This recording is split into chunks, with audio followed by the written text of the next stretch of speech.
वो एक मुख्यमंत्री का बेटा है, वह एक राज्य के मंत्री है और वो मनीष कश्यप पर एनएसए लगाता है। मनीष कश्यप को जिंदगी भर जेल में सड़ाने की साजिशें रचता है। वह सनातन धर्म को मिटाने की बात करता है। वह सनातन धर्म की तुलना डेंगू, मलेरिया और कोरोना जैसी खतरनाक बीमारियों से करता है और उस पर अब एनएसए लगने जा रहा है, जो कि दूसरे पर एनएसए लगाता था, जो दूसरे को एनएसए लगाकर जेल भेजता था, अब वो खुद जेल में सड़ने वाला है। और इस 4 से 5 मिनट की रिपोर्ट में हम तमाम बातें आपको बताने जा रहे हैं। अगर आप हिंदू हैं, अगर आप अपने आप को भारतीय मानते हैं, अगर आप सच्चाई सुनना पसंद करते हैं, तो इस 4 से 5 मिनट की रिपोर्ट को कृपया अंत तक जरूर देखिएगा।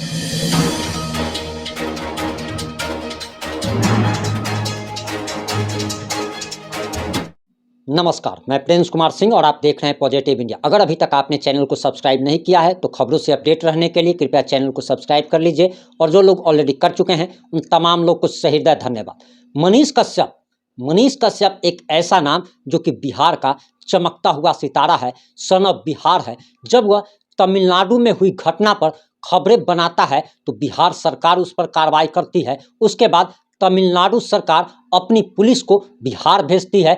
मनीष कश्यप को बिहार से टांग करके तमिलनाडु ले जाया जाता है। वहां जाने के बाद उस पर एनएसए लगाया दिया जाता है और वहां के मुख्यमंत्री, तमिलनाडु का मुख्यमंत्री स्टालिन कहता है कि दरअसल मनीष कश्यप 2 राज्यों के बीच मतभेद फैलाने की कोशिश कर रहा था और 2 राज्यों के बीच दंगा फसाद हो सकता था, 2 राज्यों के बीच न जाने कितना खून खराबा हो सकता था और यही आरोप लगा करके मनीष कश्यप पर एनएसए लगा दिया जाता है। लेकिन आपको बताते चले कि तमिलनाडु के मुख्यमंत्री स्टालिन का बेटा उदयनिधि, जो कि वहां की सरकार में मंत्री भी है, उसने एक शर्मनाक बयान दिया है और इसके बारे में हम पहले भी आपको अपनी रिपोर्ट में दिखा चुके हैं। लेकिन जो जानकारी आपको देने जा रहे हैं उसे सुनकर आप हैरान रह जाएंगे कि दरअसल उदयनिधि ने, जो कि स्टालिन का बेटा है और करुणानिधि का पोता है, उसने कोरोना नामक खतरनाक बीमारी, मलेरिया नामक खतरनाक बीमारी से हमारे धर्म, सनातन धर्म की तुलना की और सनातन धर्म को मिटा देने की बात कही।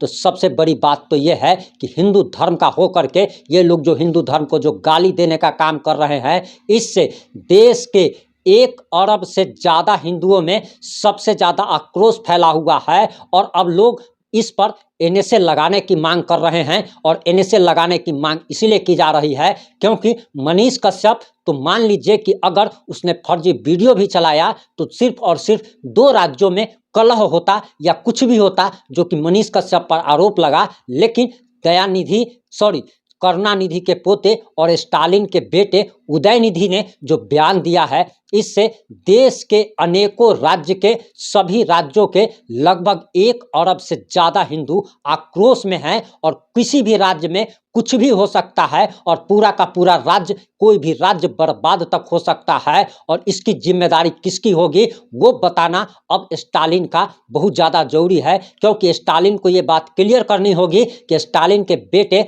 उदयनिधि के इस बयान के बाद पूरे हिंदुस्तान में तहलका मचा हुआ है। 1 अरब से ज़्यादा हिंदू आक्रोश में हैं, मरने और मारने के लिए तैयार हैं, क्योंकि हिंदुओं के धर्म को जिस प्रकार से आप समझिए, ये कोई छोटी मोटी चीज़ नहीं है कि आपकी पहचान को मिटाने की कोई कोशिश कर रहा है। आपकी पहचान को मिटाने का कोई मुख्यमंत्री का बेटा और किसी राज्य का मंत्री जो है वो साफ साफ बयान देता है, खुले मन से बयान देता है कि इस धर्म को, इस सनातन धर्म को हम मिटा देंगे। ये सनातन धर्म जो है ये डेंगू, मलेरिया और कोरोना जैसी खतरनाक बीमारी और घृणित बीमारी के समान उसको बताता है। तो ये कितना बड़ा अपमान है और सनातन धर्म का अपमान हिंदुस्तान नहीं सहेगा। हिंदुस्तान के कई राज्यों से अब आवाज़ें उठने लगी है और करुणानिधि के पोते और स्टालिन के बेटे पर एनएसए लगाने की मांग की जा रही है, उसे जेल भेजने की बात कही जा रही है। आप लोग कमेंट करके जरूर बताइएगा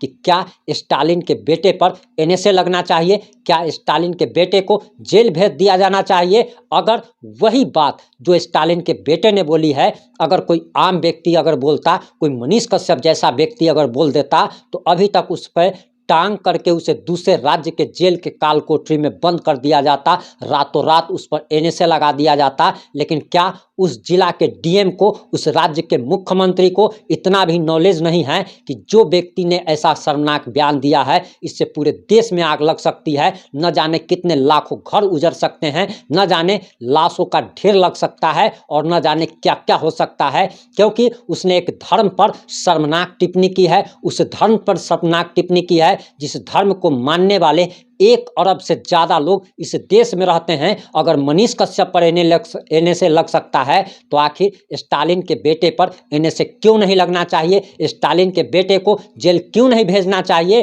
और सबसे बड़ी बात तो यह है कि लालू प्रसाद यादव हो या फिर ममता बनर्जी हो, राहुल गांधी हो, उद्धव ठाकरे हो, एमके स्टालिन हो या शरद पवार हो, या तमाम ऐसे नेता अपने मुंह पर ताला लगा करके बैठे हुए हैं। लेकिन वही दूसरे धर्म की अगर बात हो जाती तो ये लोग नंगा नाच शुरू कर देते।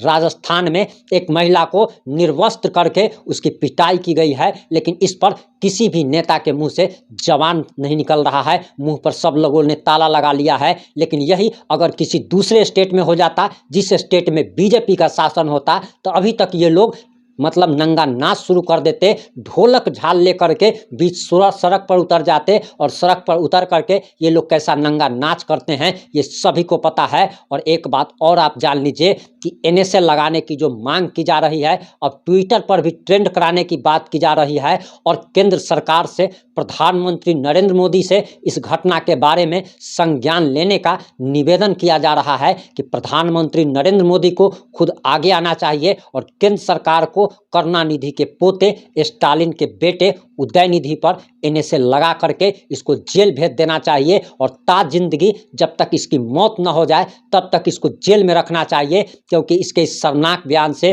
पूरे देश में गृह युद्ध छिड़ने की आशंका है, पूरे देश में आग लगने की आशंका है। न जाने कौन सा राज्य कब बर्बाद हो जाए उसकी कोई गारंटी नहीं है, क्योंकि उसके इस बयान के बाद जैसे ही ये बयान सोशल मीडिया पर वायरल हो रहा है, जैसे जैसे लोगों तक ये इन्फॉर्मेशन, ये सूचना पहुंच रही है, उसका स्पीच सुन रहे हैं, लोगों के अंदर आक्रोश पनप रहा है। और लोगों का आक्रोश तो इतना है कि लोग कह रहे हैं कि स्टालिन के बेटे को बीच चौराहे पर फांसी दे देनी चाहिए, फांसी देने की मांग की जा रही है, एनएसए लगाने की मांग की जा रही है। आप इस मुद्दे पर क्या सोचते हैं? आपकी क्या प्रतिक्रिया है? आप अपनी प्रतिक्रिया जरूर दीजिएगा। रिपोर्ट को अंत तक देखने के लिए आपका सही हृदय धन्यवाद। जय हिंद, जय भारत, जय जय श्री राम।